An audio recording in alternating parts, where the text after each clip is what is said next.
So how did we get into this? Why are we here? Why is this our life?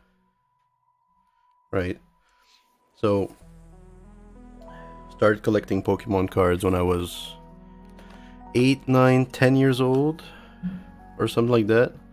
1997, 98, 99. Pokemon was big. I can remember high school. No, actually, kindergarten or middle school, 8th grade. No, not even. 6th grade. I was like, what, 11? 10, 11? Had a full collection of Pokemon, 150 cards. You would see me in the area outside the school. We'd just hang out during lunch. I would have my binder, 150, 145 cards, and I'd be, walking around, small city as fuck, small school, and just tell people, yeah, I'm looking for Abra. Anybody has an Abra, let me know.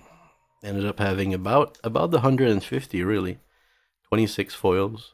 For some reason, I remember 26 foils. So even when I was really young, I was able to do that. It was really a passion, right? Collecting all these cards. I was good at it. When you think about it, I mean, our school, our small ass school, had maybe what, 200, 300, students or whatever.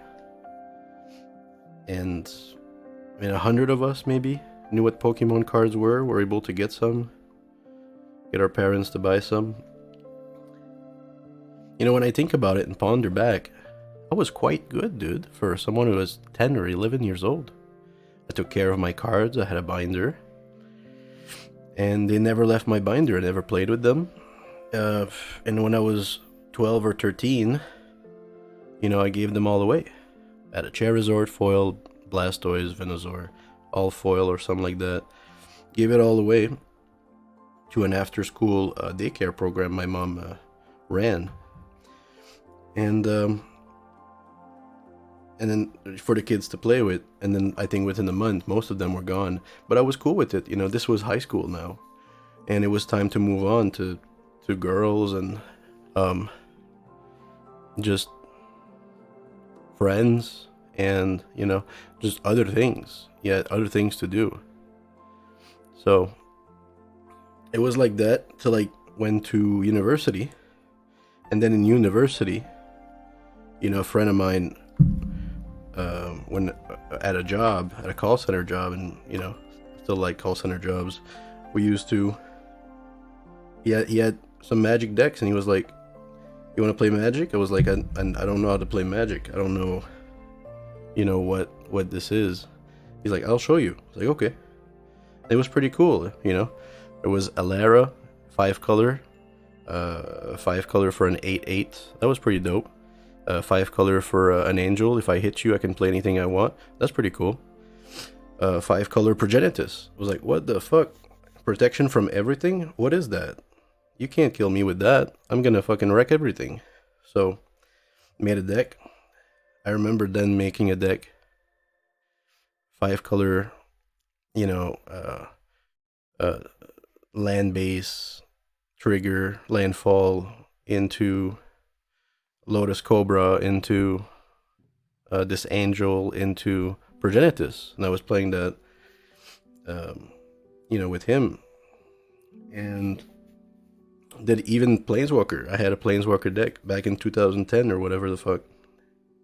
There was only like 5 or 7 Planeswalkers, and it was a standard deck, and over time, moved to another city, continue my university, and ended up playing, oh fuck, what are we gonna do, just this, playing standard. FNM was a big thing back then in 2012, 13, and it was fun. I got absolutely destroyed with my my standard deck, Progenitus deck, and I was like, this is so cool. We got to meet all these people, you know, and they're let me make this a little cleaner for you. Get to meet the community, and they challenge you, you know, and you get better, you know, over time, and you learn to play better cards. And you know, maybe back then I didn't have quite the, oh shit, I have this. What the fuck? I bought another one. Maybe back then I didn't know, you know, what would be good with Magic and how good things would be. But I ended up with a Cobblade deck, a Stoneforge Mystic, a Sword of Feast and Famine, fucking what else? Fetches, Fast Lands, Vengevine, Goblin Guide. I ran a 4-color Cobblade deck, and I was gonna fucking murder you with you know, Quest of the Holy Vengevine into Sword of Feast and Famine, Jace the Mind Sculptor, and game over, you know. It was fun. Finished my studies, went to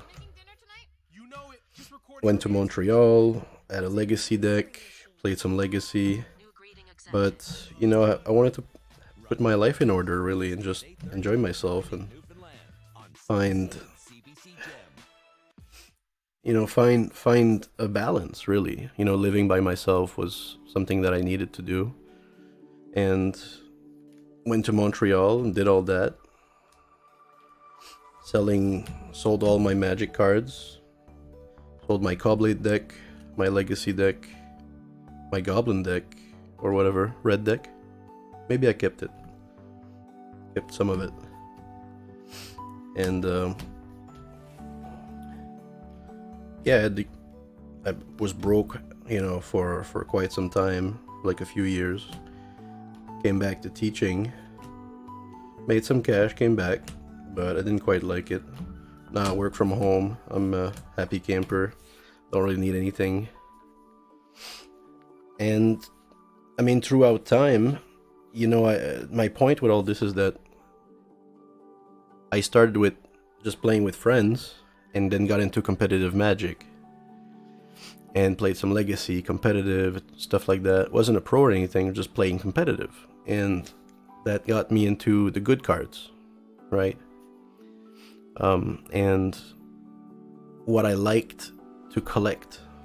So, you know, for the past 4 years, I've decided to keep building my decks, you know, with an aspect of collector, you know, a collector aspect to it, where I get to use my cards, because that's how I like to collect, really. And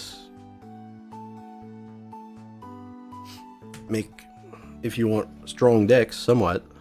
I mean, some of them still suck. This one still sucks, frankly.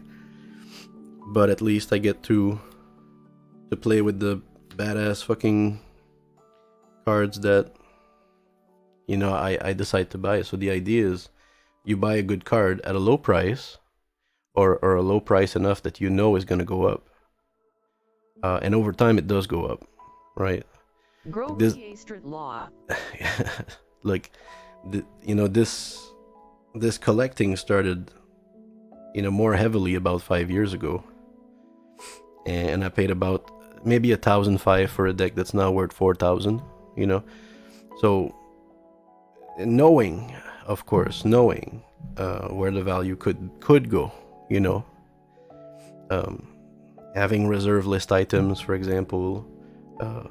Other investment I did some Bitcoins too, traded that, that went all right, but then it went sideways. I'll get that another time.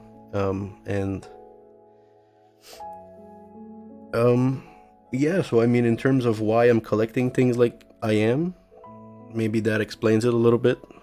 And You know, we'll get into every time I'm gonna make a wave, because I'm deciding to invest in Magic a little more, because if I look at the stock market, for example, I could do okay, but you have to love companies. You know, when you invest in the stock market, you collect companies. At least this is what I see it. You know, this is company A, this is company B, company C. You collect them, you have a portfolio, but I see it as a collection. And, you know, for me, the stock market is for someone who's a good CEO and decides to get into investing instead, they can look at a company's, financial papers every 3 months or whatever, and see where the company is investing, where they're having difficulties. And, you know, I've learned some of that, but you've got to really enjoy collecting companies, you know, and understand how companies are doing well with what they're doing or not well. And then, of course, you have to believe in the ideas that they're pushing, of course. So stock market, not quite my branch. If I go back to the Pokemon, I don't see Pokemon being something like Magic at all, unfortunately. So for me, I don't quite understand it, you know, because Pokemon, we've had it when we were kids, but then we moved on. A lot of us has moved on. You don't see a lot of players playing Pokemon games as much as you see Magic players playing Pokemon games at a TCG store. And when you do, they're really a young crowd, you know, and we don't see that investment crowd in Pokemon, you know, playing with their cards and you know, showing off if you want, or showing up. So I'm not quite sure I understand it. So before I go and buy a Charizard for $300 in good condition, I don't quite grasp where the rest of the money is going to come from. I understand it's investing for collections, and collectors will always be there, whatever the market. You can collect anything you want, and there will always be a collector market and people willing to pay cash for it. But for me, Magic for me makes more sense, because you get cards that will never be reprinted, having the reserve list. Players of all ages really still play Magic, and it is always growing. I think Wizards doubled their revenue in the past 2 or 3 years, so incredible growth. And we're gonna see big pieces, reserve list investments. We're also going to see a lot of newer cards